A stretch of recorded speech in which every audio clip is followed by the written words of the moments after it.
two nuclear-armed neighbors are on the brink of war. Rockets are flying, borders are slamming shut, and economies are teetering on the edge of collapse. But the fuse for this firestorm wasn't lit today. It was lit over 130 years ago by a single, roughly 2,600-kilometer line drawn in the sand. How did this one line, meant to create a buffer zone, end up igniting a conflict that fuels deadly disputes to this day? This is the story of the Durand Line, a colonial scar that refuses to heal. It's the story of how that line turned to potential allies into bitter rivals, locked in a cycle of mistrust, violence, and economic warfare. To make sense of today's chaos, we have to rewind the clock to the 19th century.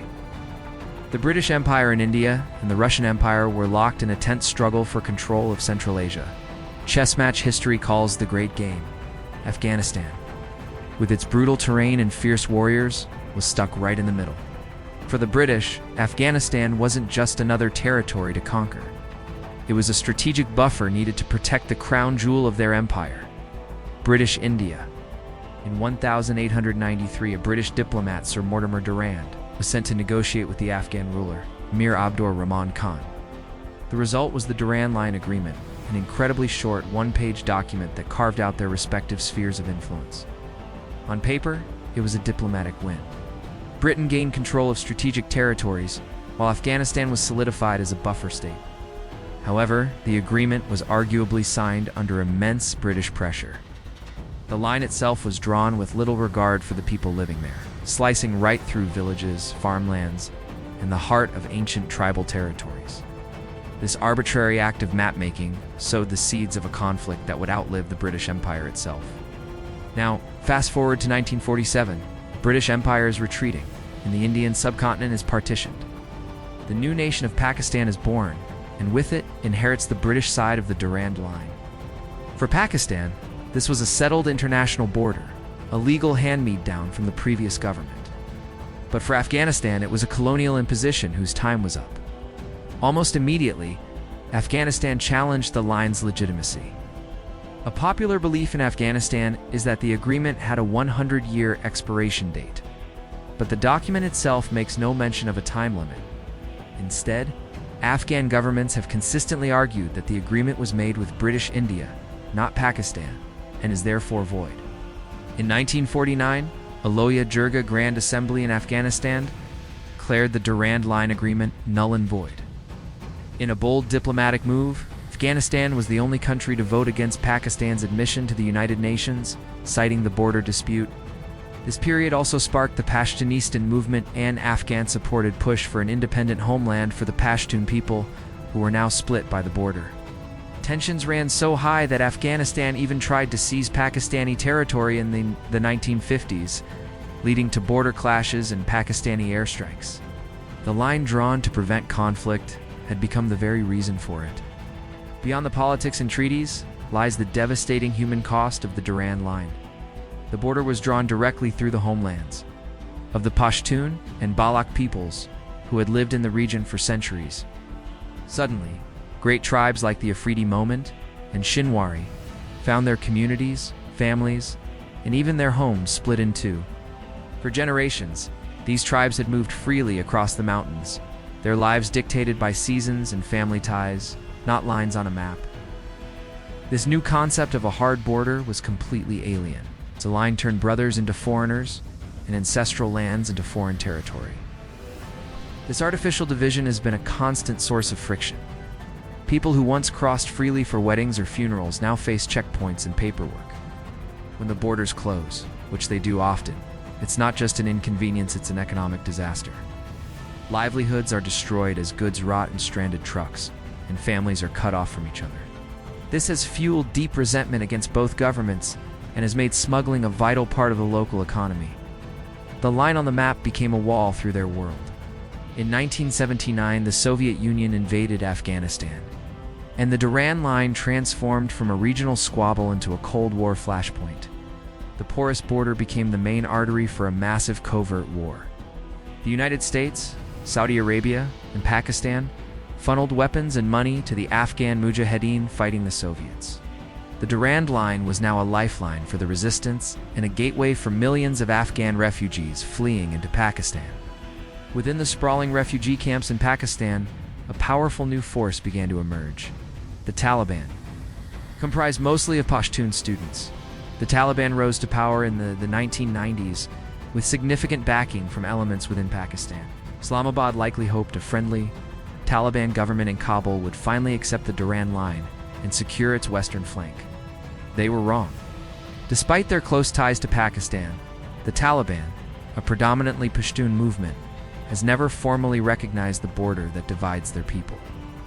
Worse for Pakistan, the Afghan Taliban maintained close ties with their ideological cousins, the Tehrik-e-Taliban Pakistan, or TTP. The TTP uses the borderlands to launch deadly attacks inside Pakistan, creating a nightmare scenario for Islamabad. The strategic depth Pakistan gambled on has backfired, turning the border into a breeding ground for a threat it can no longer control. Facing a storm of cross-border attacks, Pakistan took a drastic step, physically sealing the border.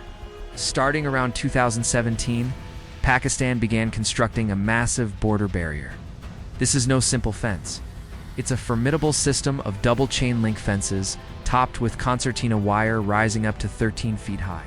The barrier is reinforced with nearly 1,000 military forts, thousands of border posts, and surveillance cameras. By early 2023, Pakistan announced that 98% of the fence was complete at a cost of over $500 million. Islamabad's goal is clear: stop the flow of TTP militants, drug traffickers, and smugglers into Pakistan. But for Afghanistan, no matter who is in power, the fence is a blatant attempt to unilaterally cement an illegitimate border. This has led to direct confrontations. Afghan forces have been filmed tearing down sections of the fence, and deadly clashes have erupted between the two armies over its construction. While Pakistan sees the fence as a security necessity, Afghanistan sees it as an act of aggression. The wall of steel and wire has become a wall of mistrust, pushing a diplomatic solution further out of reach. Today, the Durand Line is more volatile than ever. The simmering tensions frequently boil over into open conflict. In late 2025, a series of deadly clashes erupted after Pakistan launched airstrikes inside Afghanistan, targeting TTP militants. The fighting escalated around key border crossings like Spin Boldak, with both sides claiming to have inflicted heavy casualties. These clashes have devastating economic consequences. Following the fighting in October 2025, border crossings were shut down for weeks, stranding thousands of traders and causing the prices of essential goods to skyrocket on both sides. The political situation is a tangled mess. Pakistan accuses the Afghan Taliban of harboring the TTP, a charge the Taliban denies, even as reports suggest TTP support is growing within Afghanistan. Meanwhile, both the Afghan Taliban and the TTP are united in their rejection of the Durand Line. This leaves Pakistan in an impossible position, fighting a terrorist group that is ideologically aligned with the government of the country where they are based. Pakistan's long-standing gamble of using militant groups for strategic depth has backfired completely, leaving it with a hostile neighbor and a raging insurgency at home. A line drawn on a map over a century ago by a colonial power was meant to bring order. Instead, it has been a source of relentless chaos. The Durand Line is not just a border. It is an open wound. It has divided a people, fueled decades of war, and created a security nightmare that destabilizes an entire region. It is the root of an insurgency that has claimed thousands of lives. It is the reason for economic blockades that cripple livelihoods, IIA. And it is the central point of friction between two nuclear-armed states, whose relationship is now defined by accusations of terrorism and cross-border attacks. The fundamental disagreement remains unsolved.